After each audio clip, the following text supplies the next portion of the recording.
Magandang gabi, mabibilis sa balita kasabay ng uwian, hapunan at pahinga. Mga up-to-date na balita ngayong araw ng Lunes, garantisadong mabilis lang to.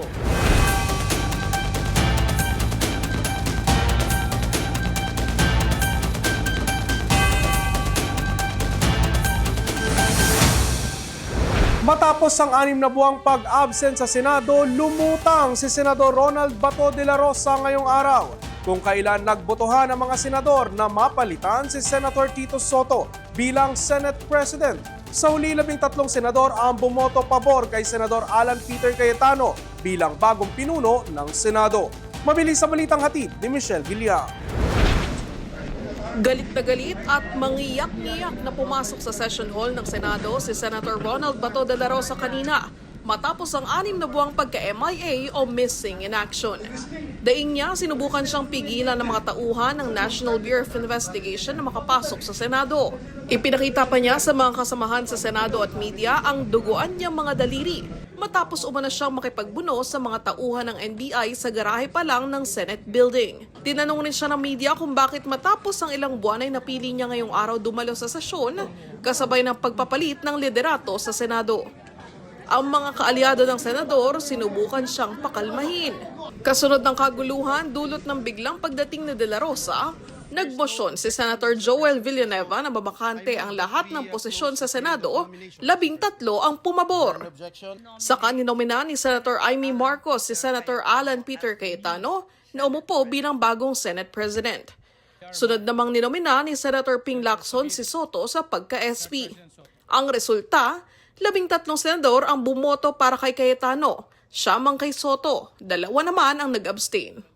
Bumoto pabor kay Cayetano ang mga senador na sina Pia Cayetano, Cheese Escudero, Joel Villanueva, Amy Marcos, Rodante Marcoleta, Robin Padilla, Bongo, Bato de la Rosa, Jinggoy Estrada, Loren Legarda, Mark Villar at Camille Villar.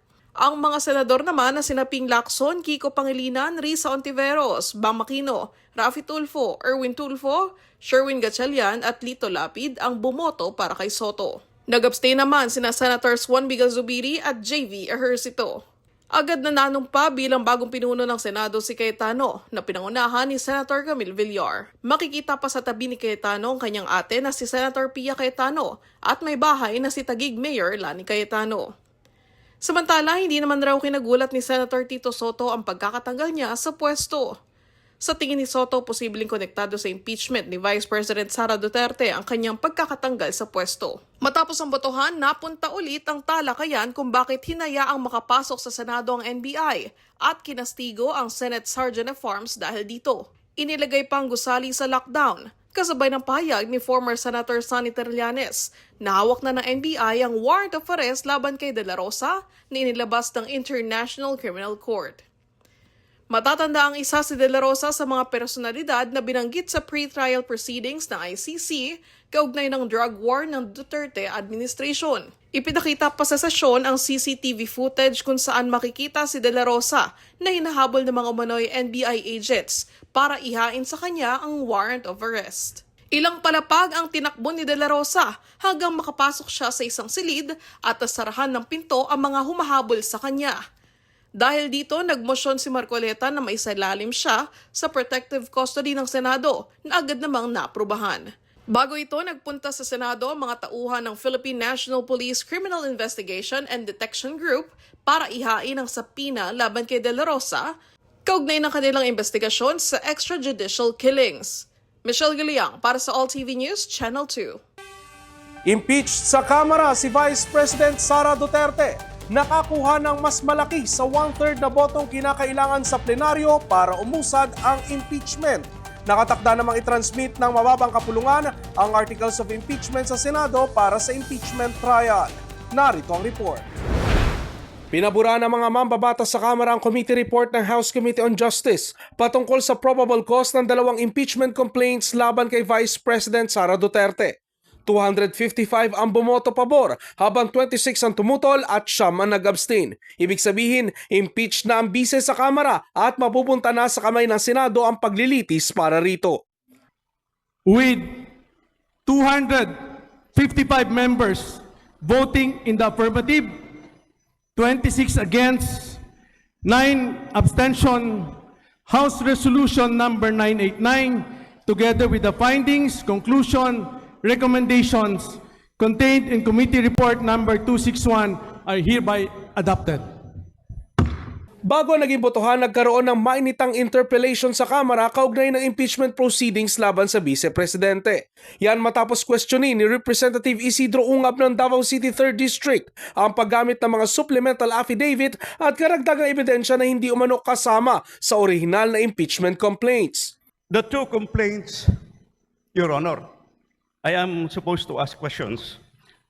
There is no House rule and no Supreme Court precedent that allows silent amendment by post-answer evidence.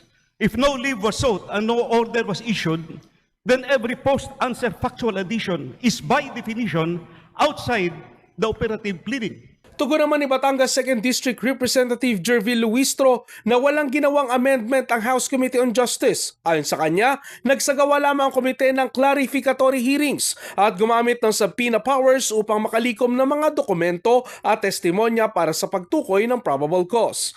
Binigyan din ni Luistro na pinapayagan ng impeachment rules ang pagsasaalang-alang sa mga ebidensyang may kaugnayan o relevant sa mga aligasyon kahit hindi ito orihinal na kalakip ng reklamo. What the Justice Committee did is to conduct a clarificatory hearing for the purpose of the determination of the existence of probable cause. And it is for the same reason that the Justice Committee exercised its compulsory power, such as the issuance of subpoena ad testificandum and subpoena duces tecum. There is no amendment that happened, Mr. Speaker.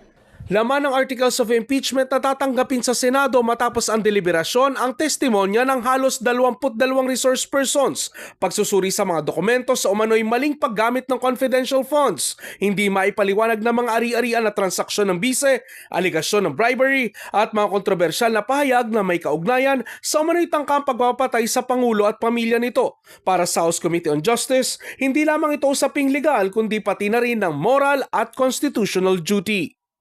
Bago pa man ang botohan sa impeachment laban kay VP Sara sa Kamara, nagbigay na ng babala ang PDP laban. Sa pahayag ng partido, ang sino mang boboto pabor sa impeachment ay hindi maaaring umasa ng pampolitikal na kanlungan sa PDP laban. Markado at hindi sila tatanggapin sa hinaharap. Ayon pa sa partido, hindi ito pananakot, kundi pananagutang pampolitika. Samantala, ipinadala rin ni Congressman Pulong Duterte kay Secretary General Cheloy Garafil ang kanyang boto na no bago mag-walkout sa plenaryo at hindi na hinintay pa ang magbotohan. Kasunod nito ang akusasyon naman mula kay Senadora Amy Marcos na pera raw ang kapalit ng boto, 5 milyong pisong cash at 150 milyon pesos na halaga ng government projects ang ipapabor sa mga kongresistang boboto ng yes sa impeachment. Sa iba pang mga balita, fuel supply ng bansa stable ayon sa Department of Energy. Dagdag bawas sa presyo ng produktong petrolyo asahan bukas. Repatriation ng 38 Pilipinong tripulante ng MV Hondius na tinamaan ng hantavirus sisimula na. Mga Pilipino negatibo sa test ng hantavirus. Asahan ang dagdag bawas sa presyo ng produktong petrolyo bukas. Sa abiso ng ilang oil companies, bababa ng 9 pesos and 57 centavos ang kada litro ng diesel. 13 pesos and 30 centavos naman sa kerosene habang tataas naman ng 47 centavos ang kada litro ng gasolina. Samantala, nananatili pa ring stable ang fuel supply ng bansa sa gitna ng gera sa Middle East. Ayon kay DOE Secretary Sharon Garin, nasa 51 days pa ang supply ng fuel sa bansa. Nasa 35 days naman ang sa LPG, habang 166 days ang sa kerosene. Mag-uumpisa ng repatriation pa Netherlands ng 38 Pilipinong tripulante ng cruise ship na MV Hondius na tinamaan ng hantavirus.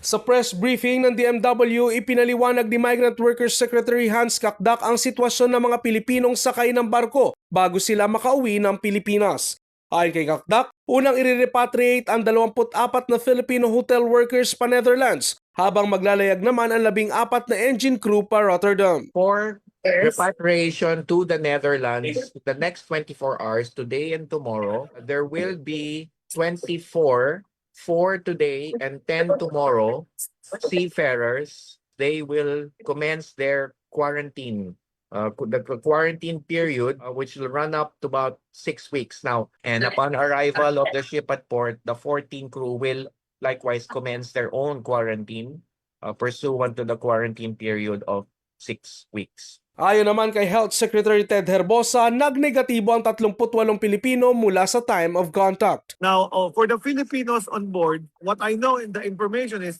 they've all tested negative. From the time of contact, the incubation period can be as long as 45 days.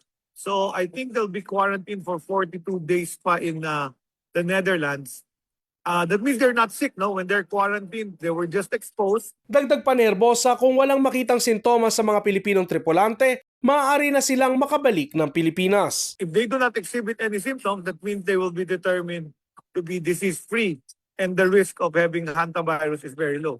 So pwede nang pauwi niyan, and there will be no precautions when they arrive, except probably some sort of testing. Samantala, border screening sa mga paliparan at pantalan handa kontra sa hantavirus. Kanina nakababa na ang mga pasahero at tripulante ng MV Hondius sa Canary Islands sa Spain, kung saan lahat ng pasahero ay asymptomatic ayon sa World Health Organization. Sa panahon na madalas punuan ang emergency rooms, may bagong pasilidad na handang tumulong sa mga minor medical concerns. Mula lagnat at ubot-sipon hanggang animal bites at minor injuries, pwede nang dumiretso sa bagong Urgent Care Center ng Makati Medical Center. Nagbabalik para sa mabilis na balita, si Michelle Guillar. Para sa mga may lagnat, ubot-sipon, animal bite o minor injuries na kailangan ng agarang check-up, may bagong opsyon na ngayon sa Makati Medical Center. Binuksan na ng Makati Med ang kanilang bagong Urgent Care Center o UCC na layong magbigay ng mas mabilis at mas convenient na medical care para sa non-emergency cases. Simula pa noong Abril, operational na ang UCC sa ground floor ng Tower 1 at nakatutok ito sa mga pasyenteng nasa stable condition pero nangangailangan ng same-day treatment. Kabilang pa sa mga titatanggap dito ang may stable fever, cough and colds, eye irritation, bites, sore throat, skin rashes, back pain at minor procedures gaya ng suture removal. Mas nabibigyan namin ng focus yung mga critical na pasyente sa main emergency department, while yung mga pasyente sa UCC ay mas nabibigyan namin ng mas efficient, mas quiet, as mas streamlined na lugar. We are giving a high level of expertise delivered in a different mindset towards speed and convenience. Paliwanag pa ni Dr. Flores, malaking tulong ang UCC para maiwasan ang overcrowding sa emergency room, kung saan umaabot sa halos 200 pasyente kada araw ang hinahandle ng emergency departments. Sa pamamagitan ng urgent care setup, mas napapabilis ang serbisyo para sa mga non-critical cases habang nabibigyan naman ng mas agarang atensyon ang life-threatening cases. By creating a dedicated space for urgent cases, mas dinedemonstrate ng Makati Med ang malasakit by providing a faster pathway for pain relief. May guide na nakadisplay sa labas ng facility para madaling malaman ng publiko kung emergency room o urgent care center ang dapat nilang puntahan.